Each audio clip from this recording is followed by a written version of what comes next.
Thank you for being here.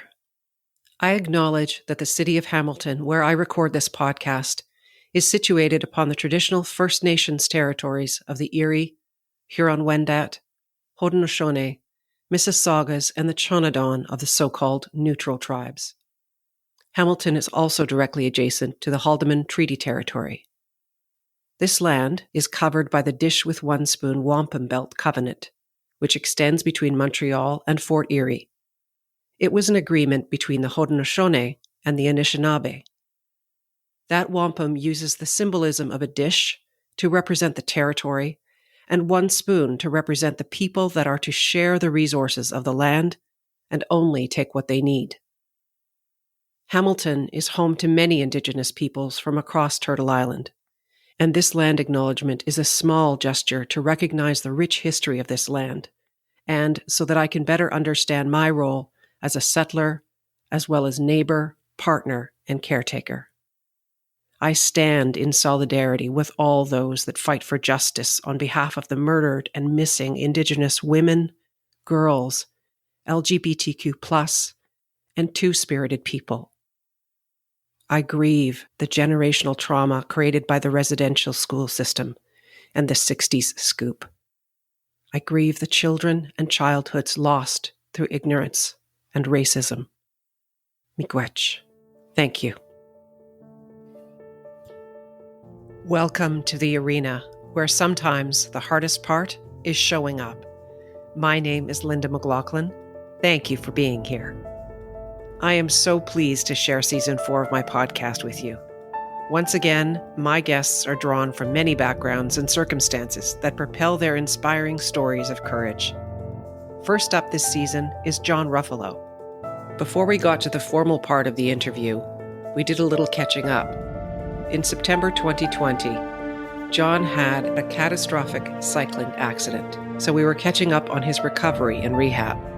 We share a love of the Teddy Roosevelt quote, "The man in the arena," which was the inspiration for this podcast. As you will hear, it is part of his ethos.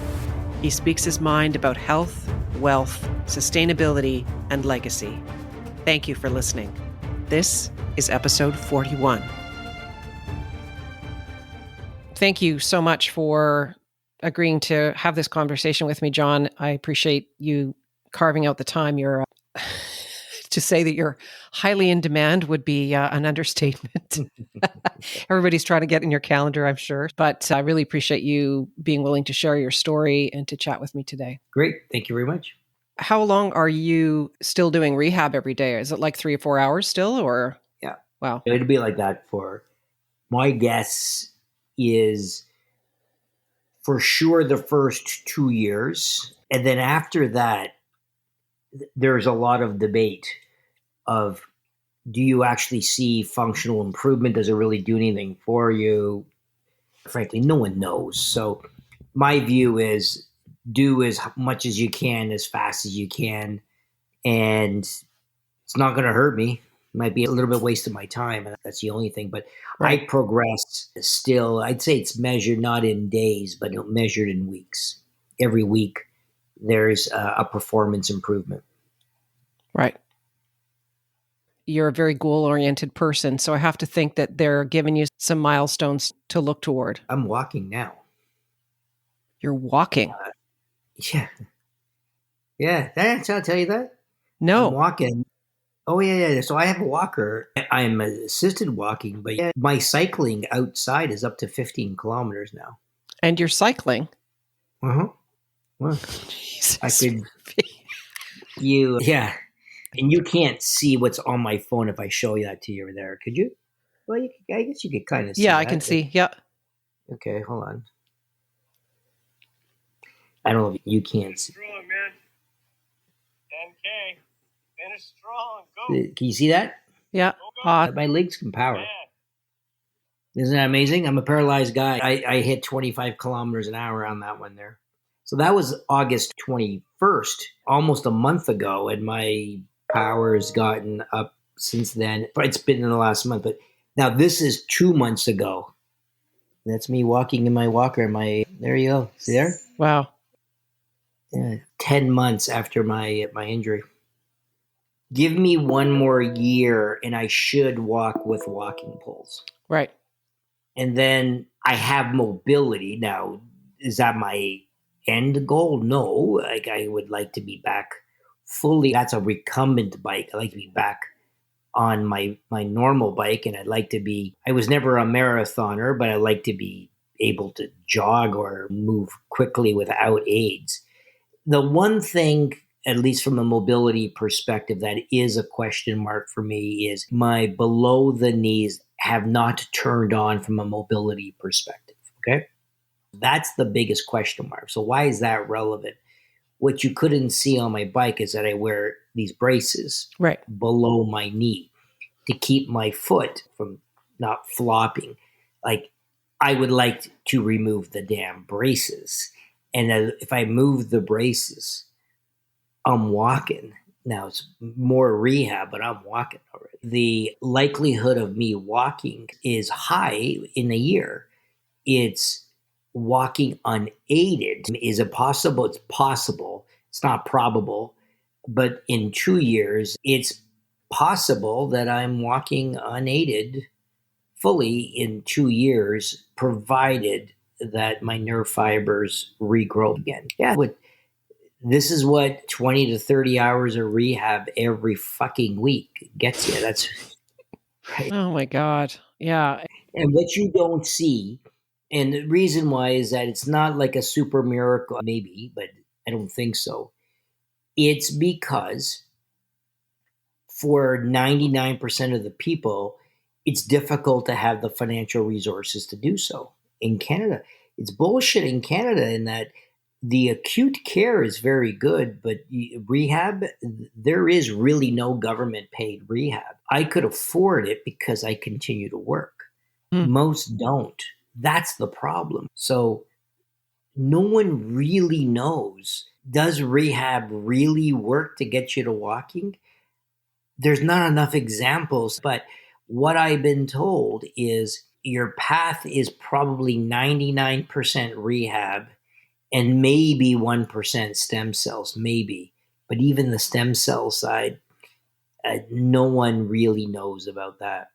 But that opens up a whole can of worms in terms of conversation around accessibility on so many levels and in every sense of that, in that word, from financial accessibility to that care. What's the productivity loss? What's the loss to the economy? Let's look at it in economic terms, in terms of somebody who has catastrophic injury as you did, and now they're no longer able to contribute, or not able to contribute in the same way that they once were. The options to people and the barriers then to people who are in a wheelchair or having to go through this rehab and put in the hours that you are is massive. Yeah. So they've quantified, my doctors have told me at Toronto Western, they've quantified the cost to society, never mind the productivity, but just the drain for a lifetime of a paraplegic like me. It's $10 million a person. Okay.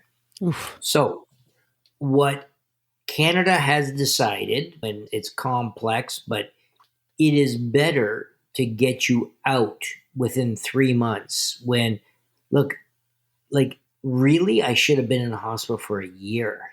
If I didn't have the resources, I should just stay in there for at least a year. And I'm very strong now and I could do anything in the community, but they kick you out in 3 months and they don't provide you any rehab care. The drain to us is 10 million bucks plus lost productivity.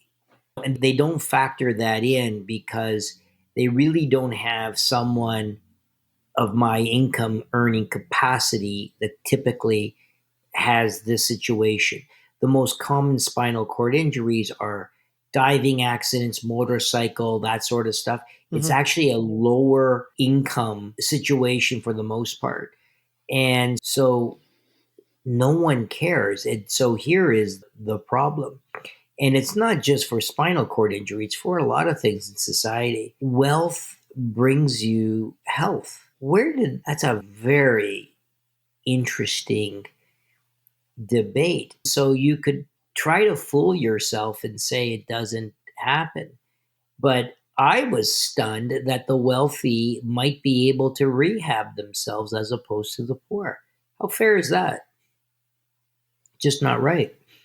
Yeah. No one gives a shit. Yeah. So we've been chatting for a little bit. I thought I would throw out my intro that I've written for you. John Ruffalo, you're a father, son, a first-generation Canadian, an avid cyclist, and a member of Les Domestiques, a philanthropic cycling team. You are what one might call an entrepreneur's entrepreneur. In the business world, you joined OMERS Pension Fund over a decade ago and founded OMERS Ventures, a private equity fund established to back promising Canadian companies. Where Notably Hootsuite, Wattpad, and Shopify, you decided to leave and start your own private equity firm called Mavericks just as the pandemic hit. You pushed ahead on raising the capital in spite of some of the uncertainty, surrounding yourself with some of the most recognized business leaders and brands in Canada across numerous verticals through your team and advisory board. And then, just over a year ago, in September 2020, you were out cycling. It was your weekly 3-hour ride on a road outside of Toronto. The last thing you remember was hearing a truck's air brakes, and then you felt the impact. You should have died. To the shock of the EMT who was treating you in the field where you landed, your eyes popped open and you began speaking and tried to get up. He managed to stop you, as the trauma to your body might have caused you to bleed out internally. The impact shattered your T12 vertebrae. Your pelvis was an open book fracture, which left it in 6 pieces. All of your ribs on the right side were shattered. The doctors had to wait 36 hours before they could perform any kind of surgery. The chances of your survival were slim in those first few days, but somehow you pulled through. And by some miracle, you did not suffer any kind of brain injury. You began rehab, and within 2 months of your injury, you began calling your investors from the hospital bed to close their investment in the fund. There is so much to this story. Welcome to the arena, John. Thank you very much, Linda. It's a pleasure to be here. It's a pleasure to be anywhere at this point. Yes. And the postscript, I guess, to part of this story, there's many different parts of it, but you just shared some video with me of you actually out cycling. You've been walking. So you have had beyond a miraculous recovery. It's not perfect and you're still largely in a wheelchair, but that is a pretty remarkable achievement. Yes, it's been a lot of hard work so far. I'm in the first year and it's a long, windy road ahead still.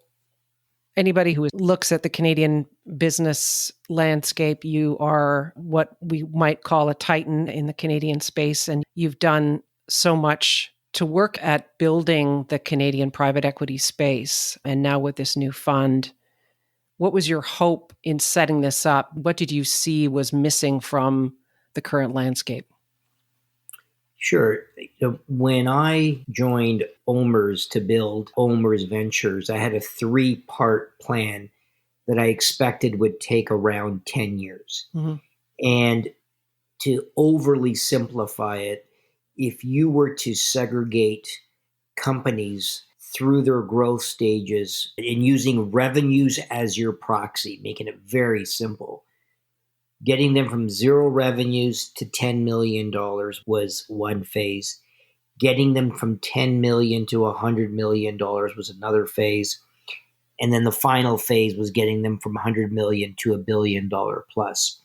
When I founded OMERS Ventures, it was really predicated first on getting companies from 0 to $10 million. And there's lingo from a financing perspective that describes those stages, but essentially what that involved is building or developing some sort of product and seeking what we would call customer market fit. Will somebody buy the thing at the price that you want for them to pay for it? Once you hit that $10 million or thereabouts, you start to go into scaling up mode. And at OMERS Ventures, only after about 3 years were we starting to see, wow, a bunch of these companies are able to get to the 10 million.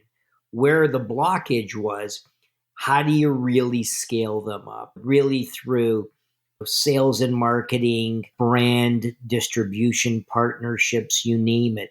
But how do you generate faster revenues than the growth of your expenses?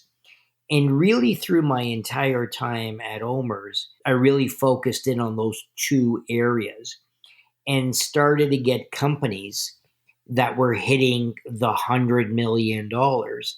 And now I'm starting to think, okay, I'm starting to gear up for the third phase. And the first company that really blasted through that in flying colors was Shopify. And so, how do we get a bunch more companies like Shopify to go from the 100 million to the $1 billion plus, where you scale in a global perspective? And really around 2017, 2018, I was really focused in on that final piece. But as you had indicated, I determined that it was more effective for me personally to complete that final piece in a private fashion, in a private firm, as opposed to through the pension fund. And that led to the thesis behind Mavericks Private Equity. A year into it, just after I got hit, I realized that I was still physically capable of executing that strategy. I felt that last phase of my life, and to be honest, I was thinking about, what does Canada need? And nothing was going to get in my way to complete that last phase of my life because Canada needed it. And as you had indicated, I never did damage my brain. Thank God. I don't understand why that didn't happen, because my face was an unbelievable mess. It was scraped beyond belief. So I did hit my head. It just didn't crack for some reason. And so I felt a little bit that maybe there was a little bit of divine intervention and my mission was incomplete. So it would behoove me to complete the mission, and hence I continued the mission, raised all the capital, and launched the fund. And that's where I am today. Okay, so there's a joke in there about a thick skull, but Yes. There's an Italian one too. Have you ever heard of the term testa dure? I'm a Southern Italian, which is known for hard heads, and they're going, see, there you go. So that's exactly right.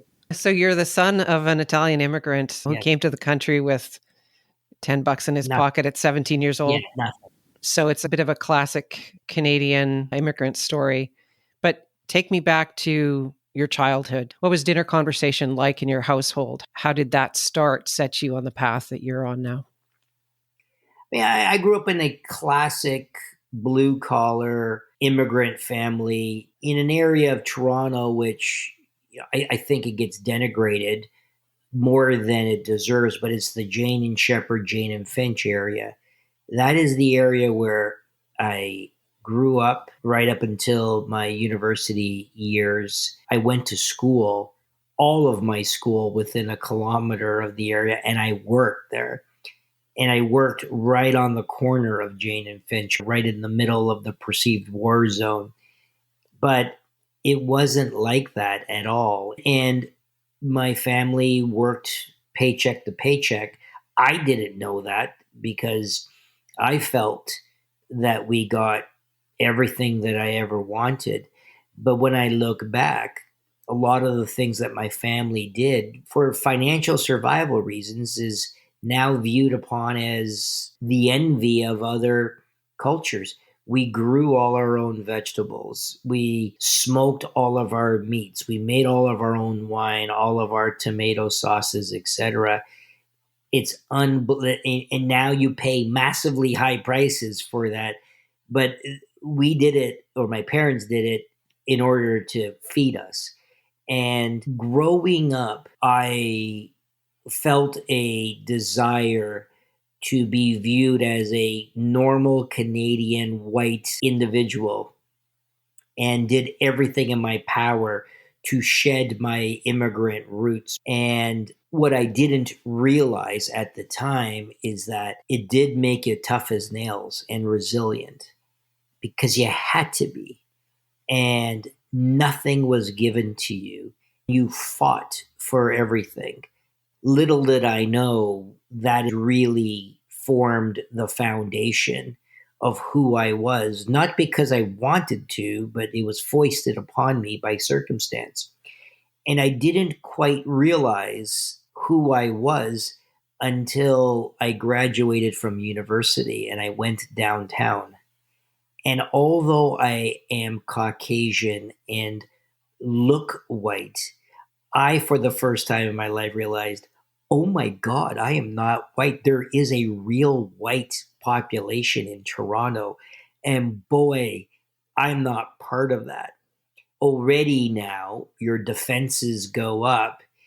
But with the defense, I think it ultimately further increased the resilience. But what it was also doing was increasing my adaptability in a variety of different situations. And the one advantage I did have, and really the only advantage I have compared to other immigrants, is I do have white skin. And it did give me that advantage, despite the fact that I was not considered a white individual. So it was very odd to me. And there was a couple of incidences that really triggered it that shocked me, but I think it made me ultimately stronger at the end of the day. What event in your life has had the most profound impact on you? I would say there's been several. Obviously, this accident has been one of the most profound, but I would say one of the first most profound. So I just gave you a little bit of my shock once I got out of my little cocoon and going into downtown Toronto, realizing, oh my God, the world is different. It wasn't until I was in my late 20s, I had gotten divorced. I had gotten married very early because that was the thing to do. And I knew in my heart that I wanted to advance in my career as much as I could. And at around 28 years old, I started full time when I was about 21. And although in 7 years, I worked harder than anybody, so I really worked the equivalent of 20 years, and started to realize that what was driving me was the same insecurity and chip on my shoulder that I had developed when I left the cocoon and realized there was a very different world. And by that 28, where I was a very determined young individual and nothing would ever get in my way, I started to realize, dude, calm down. Life is going to be okay for you. You do not have to fight like your parents did. You don't have to worry about money. So calm everything down and start to enjoy life just a little better. And I would say that was the first moment of balance in my life that I started to embrace. What does living a courageous life mean to you? To me, it's all about authenticity. And it's a little bit even. I was moaning about this just in social media, just in this current election as an example. We're now a society not that dissimilar to the United States where people look at parties not from the policies or the ideas, but rather the personalities. And the personalities are not even fact-based. Perhaps the personalities are not authentic in and of themselves. And it's almost like we don't care as a society whether folks are authentic or not, as long as they represent a view of something, whether you're coming from the left or from the right, ignoring the actual specifics of the policy agenda. And it just feels like everything is now in sound bites and no one is really listening, debating. And when I meet individuals who say what they mean, come to the point. They'll even have the guts to say it on social media, and they're going to get vilified it, but it's the truth. Whether you agree with the policy idea or not, it's the truth. So let me give you an example. It's not to criticize either individual, but let's take George Bush versus Bill Clinton. From a policy perspective, at least in the United States, George Bush took a lot of beatings and Clinton largely did not. And George Bush's policies were then made into a caricature of who he is, this evil, decrepit man, unprincipled. Whereas Bill, a very smart individual, great orator, well, a very good friend of mine, knew both very well. And politically was totally aligned with Bill Clinton. And I asked him this very question. And he gave me the answer that I expected. And he just said, my great friend is George Bush. He's such a good, principled, authentic man. It is who he is. I hated the fact that he backed the policies of whatever it was called, the moral majority. But Bill Clinton's all about Bill Clinton, and his ego is legendary. And he goes, he's not the guy that I would spend any sort of time with. And that's an illustration, and this is not an illustration to berate Bill Clinton because I don't know him personally, but it's just a reflection of the society. So I really align myself to those folks who are in the arena and fighting it. And one such man, and this is the reason why we become very close, is David Suzuki. Mm-hmm. There is no man in this country that has been in the arena longer and having more fights than that man. And when I see him fight, I was like, oh my God, how do you take it? How do you take the spewing hatred that you get from all of these closed-minded individuals that think that he represents a threat to society? David represents the man in the arena more than anyone I could think of in this country. One might think that you are focused on the bottom line, on the return, on the investment. But I'm also aware of the fact that Mavericks was supporting the women's eights rowing team who won the gold. And you're prepared to roll up your sleeves. As you've just said, you're the vice chair of David Suzuki's foundation, who has been working in the environmental area for so long and has been watching us driving towards this wall with climate change for decades.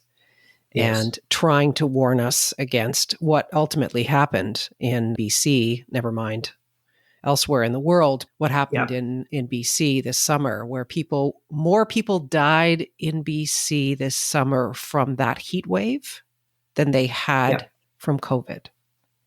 That might be one of the cooler summers that they're going to have. Yeah. On that happy note, what's your legacy? First and foremost, my legacy is my children. And I spend a lot of time, I would say, trying my best to influence them undercover, because if I try to do it in front of their face, they ignore me. But that's aside from my family. I've spent 30 years of my career unintentionally focused around this, but it just led me down this path, and I never realized, I never swayed from it. And it was really around entrepreneurship and innovation. The two are linked in that I believe that through innovation and automation, we're going through this global transition, which will be very painful. We haven't seen it really yet. And it's really the replacement of human labor with machine labor. And in the post-industrial revolution, we moved massive numbers of people from the farms to the cities in order to work in the factories to give us all of our consumer desires. And you're still seeing this in China. still in massive numbers, by the way. So you can just see China is simply doing what we had done 150 years ago. But as you continue this innovation, you're seeing individuals that are no longer needed, and the whole need and desire to be an employee will continue to wane. And I've seen this through from my post-university graduation. And the only path that I saw 30 years ago would have to be a shift from an employment mentality to you're going to have to be your own entrepreneur. In many cases, you'll just be yourself, and you're going to be subcontracting your services to the highest bidder. And this whole idea of lifelong employment is going to go away. Or in some other cases, you'll be able to hire other subcontractors to work for you, and you can create value. But this is the path to prosperity in this country. The path to prosperity is not to get everyone to work for the government, despite some government's intended objective to do so. I have been really spending my career on helping those individuals get their dreams realized. And why is that? Because to the extent that they're building more and more companies that stay in this country, the more opportunity my children will have in having opportunities, either if they build their own businesses or if they work for others as subcontractors to those businesses. So I really believe this is the future path to success and wealth as this nation. Now, there is no true prosperity without environmental protection. And you got to combine the two together, and you have sustainable prosperity. So everything that you see me doing today has those two levers. So the prosperity is being led by entrepreneurship and innovation, and the sustainability is through the protection of the environment. If we get both working together, then this is the panacea, and this, I would hope, is part of a legacy for me personally, because I've been helping those organizations help Canada drive to those objectives. I normally ask the question, what would you do on your last day? But to you, I'm going to say, why are you here? Why are you still alive? I've already had my last day. It's, I've been in some respects blessed with my last day.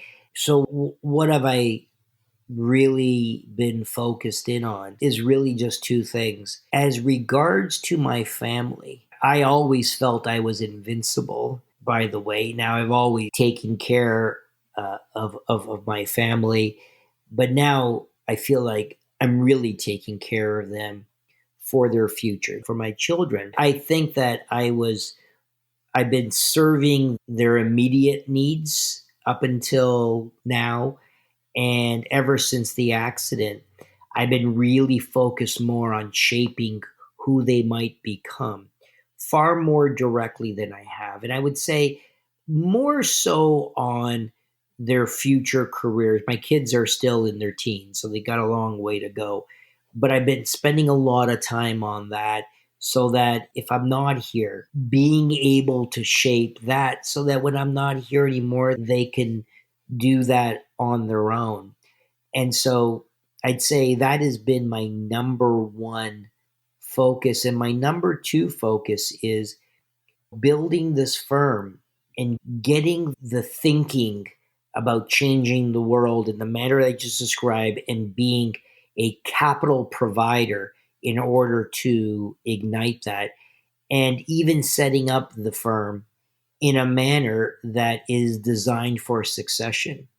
I am not building this firm for me to work in the next 30 or 40 years. That was never my desire. But it was my desire to hunt the brightest and the best that could carry on a legacy, and hopefully use some of the thinking that I have today, pass on the firm to them, and allow them to move the firm in a direction that they like, but using the same sort of ethos would be amazing to me. So I would like to have some sort of business legacy as well from that perspective.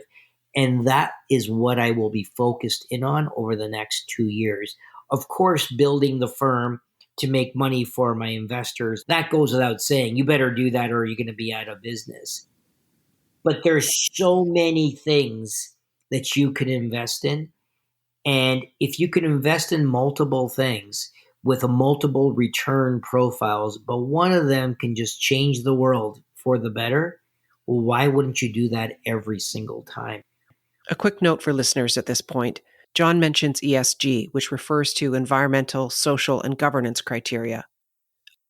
So although our firm is not an ESG firm per se, the ethos behind it is totally ESG, and we beat the living crap out of each other when we're looking at various deals about how some deals, we will only do deals that are either neutral from an ESG perspective or positive. But if anything is negative, the team shuts it out. And I already start to see that path. And I'm just very much enjoying that. If you had the opportunity to have a conversation with someone for 5 minutes, living or dead, who would that be? Living or dead? You know who I missed out on? And it was somebody who I was dying to speak with. It was Nelson Mandela. So remember I was saying about the authenticity? Nelson reminds me of David Suzuki. The amount of haters that he has, and yet the influence that he had, I thought was remarkable. I was supposed to go to the South African World Cup with a bunch of friends of mine. And I had organized several matches, and then we were going to throw in a little safari in there. And I was coordinating it with our offices in South Africa. This is before I was over at OMERS. And I was coordinating it with the CEO of the South African operations, and he had his assistant work with me to set up the trip. And I just said, do I have anything missing on this itinerary? And she just said, yeah, you got everything, except for seeing Nelson Mandela. And I just chuckled and I go, it's funny you say that. That is the one person in the world that I would just love to meet. And she said, my best friend is his assistant. He goes, would you like to meet him? And I said, are you kidding me? And he goes, yes, but he was quite ill at the time. And he just said, you could come in, you could pay your respects. We'll only give you about 5 minutes, but would you like that? So I had arranged to see Nelson Mandela. And lo and behold, the colleagues who I was going with to the World Cup started to slowly bail out because they didn't want to go and fly all the distance to Johannesburg. And I'm freaking out saying, guys, it's Nelson Mandela. And I don't think the other folks, although they very much appreciated him for sure, I don't think they had quite the same level of enthusiasm. And he died shortly thereafter. It always bothered me. And that is one man that, boy, talk about the arena. Doesn't get much better than that.